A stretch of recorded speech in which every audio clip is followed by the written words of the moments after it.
Karnavalet kanë qenë dhe ngjarje të shënuara në jetën artistike dhe në traditën kulturore të Shkodrës si festa të veçanta popullore.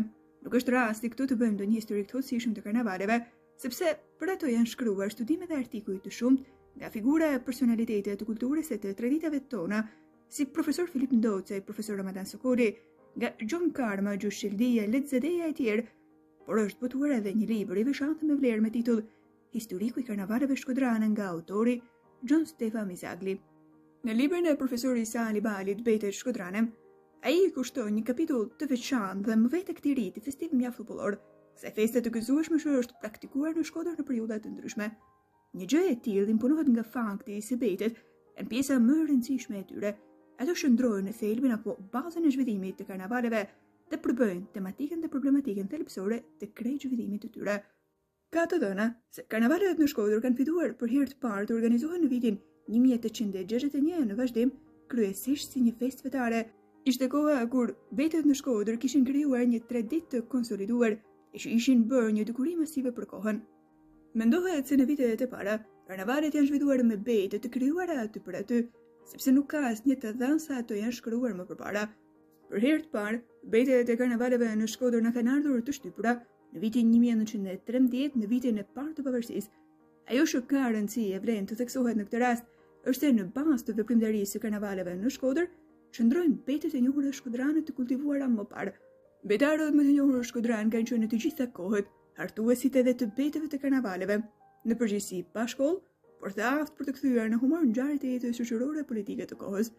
Ata kanë qenë njerëz të thjeshtë të qytetit, zanaçi të ndryshëm si kapucar, marangoz, rrubaqepës, kuvash e tjerë. Ndryshe nga betet e zakonshme shkodrane të quajtura qytetprit, betet e karnavaleve pas konsolidimit të tyre kanë veçorinë se në përgjithësi shkruhen më përpara dhe nuk krijohen aty për aty. Ngjashmëria midis këtyre krijimeve humoristike qëndron kryesisht në mënyrën e krijimit të tyre, në formën dhe stilin e përdorur dhe veçanërisht në mjetet artistike që përdoren. Vetë poezitë e karnavaleve janë bete me shumë strofa në formën e poemave humoristike e satirike, me një temë të caktuar ose edhe me lërmi temash brenda një boshti të caktuar, ku secila strofë ka peshën dhe vlerën e vet, jo vetëm kuptimore, por edhe artistike. Betet e karnavaleve me anë të përmbajtjes së mbret kanë luajtur një rol të dukshëm në demaskimin e dukurive më negative të kohës, qoftë atyre shtetërore e politike, apo edhe atyre shoqërore me një tet të mbret kritik dhe demaskues, duke patur në qendër të tyre humorin dhe satirën. Betet e karnavaleve të parë të vitit 1913, përpara pavarësisë, siç u tha, nuk njihen, sepse ato nuk janë shtypur dhe si pasojë kanë humbur. Ja si fillon beta e karnavalit të vitit 1913 me njëherë pas shpalljes së pavarësisë. Kemi rast si peshkun zall, festa jon 3 javë mas mbet. Karnavalit me që fjalë, a je gjanë do konë si vjetë? Për të vazhduar pastaj me një bete optimisti dhe që shprej një realitet të ri. Unë jam gjallë e fort si cur, dhe s'kam kënë kur më mirë, po los sot unë që mos kur me shqipnin vejde e të lirë, duke mbydhur me një edhe dashurit veçantë e me një theks të fort e detar. I madhe i vogël të bajnë nga i ret, se ashtë fest që e kem prit parve, e u larë zoti bereqet rrov Shqipnia e shqiptarve. Dy qytete shqiptare me tradita të përafërta në kulturë, art, Shkodra dhe Korça, janë shuar për organizmin dhe krijimtarinë e karnavaleve në kohë të ndryshme, por duhet theksuar se të dy qytetet kanë veçoritë e tyre në varësi të shumë elementeve të jetës qytetare dhe të traditave të ndryshme që kanë pas të kohë të ndryshme. Gjithsesi, Shkodra mbetet vendlinja e karnavaleve në Shqipëri që në fillesat e tyre të para dhe shuhet jo vetëm për masifizimin e tyre, por edhe për cilësinë e lartë nga ana artistike. Sipas librit të John Stefan Mizagli, historiku i karnavaleve shkodrane faqe 35. Janë një bete me të cilën fillon karnavali e një viti, shkruar nga mjeshtri Luigi Zedeja sipas studimit të bërë nga Led Zedeja. Hem me curle, hem me lodër, elegant dona mo vesh. Të martën ulet dreqën Shkodër, ka me u bëgjit dhe me qesh. Kulmin e vet, karnavalet në Shkodër e arritën në vitin 1936, organizuar dhe përgatitur nga Kol Shiroka.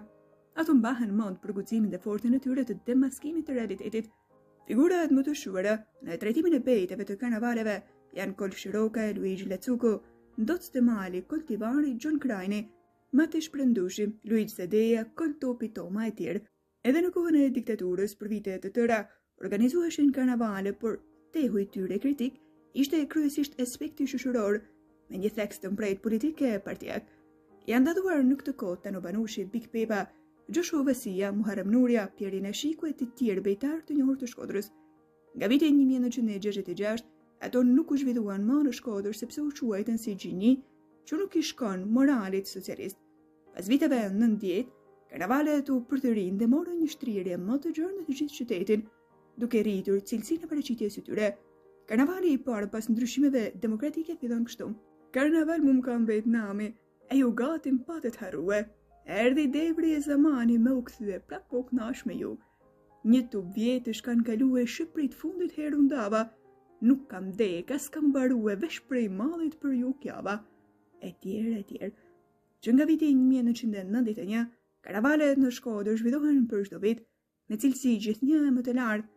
Janë ndaluar gjatë këtyre viteve në thurjen e bejteve dhe në organizimin e karnavaleve, Tonin Çikliçi, Gjovalin Stefa e tjerë, bejte shkodrane, Isa Ali Bali.